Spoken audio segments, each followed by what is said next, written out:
अस्सलाम वालेकुम ज़हर ज़िंदगी ड्रामे जी दोस्तों तव्हांखे कहाणी ॿुधाईंदा हलूं जगह किस्त अचण वारी आहे धमाकेदार कहानी। छा नेक्स्ट एपिसोड में कमाल खान पंहिंजी भाउ रईस गफ़ार खान के मारे छॾंदो?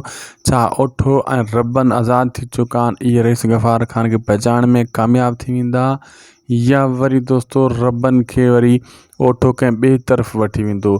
छा कमाल खान कहिड़ो नेक्स्ट एपिसोड में कहिड़ो क़दम खणंदो या वरी कमाल खान पंहिंजे भाउ जे हथां मारियो वेंदो? सॼी कहाणी ॿुधाईंदासीं दोस्तों इन नंढड़े वीडियो में। पहिरियां जेके पूरो ॾिसो जीअं तव्हांखे सॼी कहाणी सम्झ में अचे ऐं थी सघे त शायदि खुशो व्लॉग यूट्यूब चैनल के ज़रूरु सब्सक्राइब कंदा। इहो पहिरियों चैनल आहे जेको सभ खां पहिरियां तव्हांखे अपडेट पुॼाईंदो आहे। फेसबुक पेज ते ॾिसी रहिया आहियो त इनखे फॉलो लाइक शेयर बि ज़रूरु कंदा।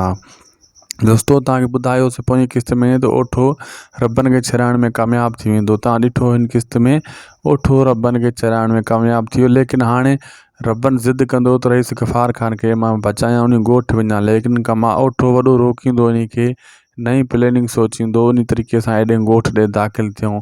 लेकिन रबन कान मुड़ंदो ऐं अहिड़े हिसाब सां जेका ज़िद करे मीरा खे चवंदो मूंखे इजाज़त ॾे त मां ओॾांहुं वञा, लेकिन ओठो उन खे बार बार रोकींदो रहंदो। लेकिन ओठो बि मजबूर थी पोइ उहो बि ओॾांहुं रुख कंदो जाॾे रबन वेंदो। अहिड़े हिसाब सां हाणे इहा अॻी किस्त जेका अचण वारी आहे, इहा सॼी किस्त इन फ़ैसिले में पूरी थी वेंदी। ॾिसजो तव्हां, इहो फ़ैसिलो हलंदो रहंदो, ॻाल्हियूं हलंदियूं रहंदियूं, हिते छिक छिक हलंदी रहंदी, इहा किस्त हिते ई पूरी थी वेंदी। इन में बि फ़ैसिलो अञा मुकमिल न थी सघंदो जंहिंजो तव्हांखे इंतज़ारु आहे।